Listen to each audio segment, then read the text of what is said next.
नमस्कार दोस्तों, आपका स्वागत है मेरे YouTube चैनल लीगल एनहांसमेंट में और मैं हूं एडवोकेट प्रतीक मिश्रा। दोस्तों, आज के वीडियो से हम जानने की कोशिश करेंगे कि अगर आपने किसी को मटेरियल सप्लाई किया है या प्रोफेशनल सर्विसेज दी है और सामने वाले ने आपको कोई चेक इशू किया है और वो चेक बाउंस हो चुका है, तो आपका पैसा कैसा रिकवर होगा, कितने स्पीड से हो सकता है, उसके लिए क्या प्रोसेस है, ये हम आज के वीडियो से जानने की कोशिश करेंगे। तो चलिए चल के देखते हैं आगे का वीडियो।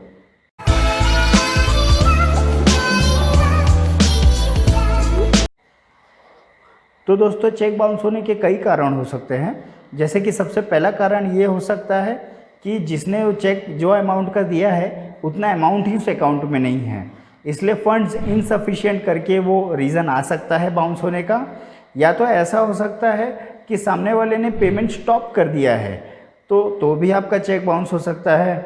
या तो तीसरा रीज़न ऐसा हो सकता है कि जो तारीख दी गई है वो टाइम बाढ़ हो चुका है। जैसे 3 महीने का पीरियड होता है, 3 महीने बाद आपने वो चेक डाला है और वो बाउंस हो चुका है।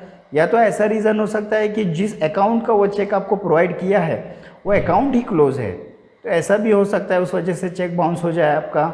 या तो रीज़न ये हो सकता है कि सामने वाले ने साइन जो किया है वो गलत है, साइन डिफरेंस हो जाए उसका, तभी भी चेक बाउंस हो चुका है, हो सकता है।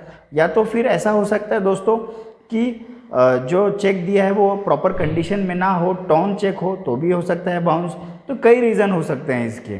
बट अगर जैसे ही आपका चेक बाउंस होता है तो आपका बैंक एक मेमो इशू करता है, मेमो ऑफ रिटर्न उसको बोला जाता है। वो मेमो ऑफ रिटर्न के तारीख से विदिन 30 डेज आपको सामने वाले को इंटीमेट करना है नोटिस के थ्रू कि भाई ऐसा ऐसा हो चुका है, जो आपने चेक दिया है, चेक के डिटेल्स डालने हैं।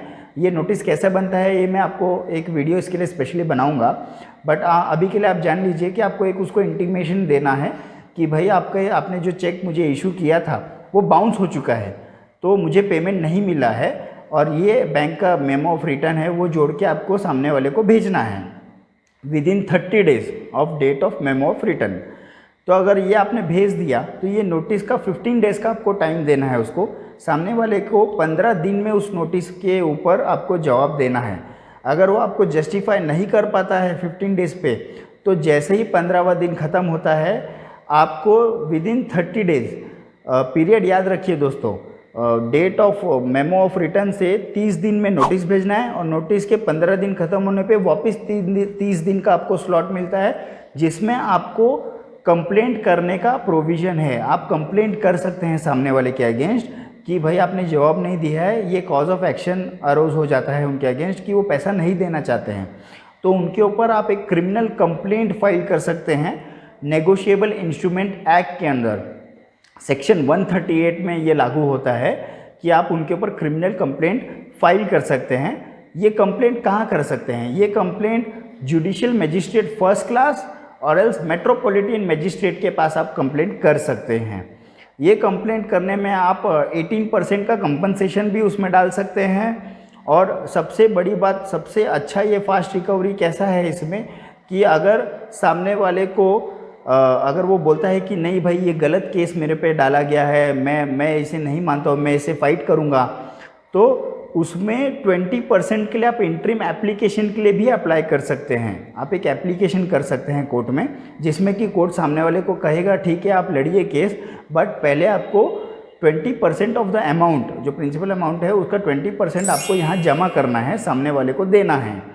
और अगर ये केस साबित हो जाता है कि ये केस गलत है, तो वो विद बैंक इंटरेस्ट, जो भी नेशनलाइज बैंक गवर्नमेंट इंटरेस्ट होगा उससे वो वापस किया जाता है 20%। बट अगर ये साबित हो गया कि हाँ भाई वो गिल्टी है, उन्होंने ये चेक बाउंस किया है और ये क्रिमिनल एक्ट है उनके अगेंस्ट, तो उनको पूरे अमाउंट की विद कंपनसेशन भरपाई करनी पड़ती है।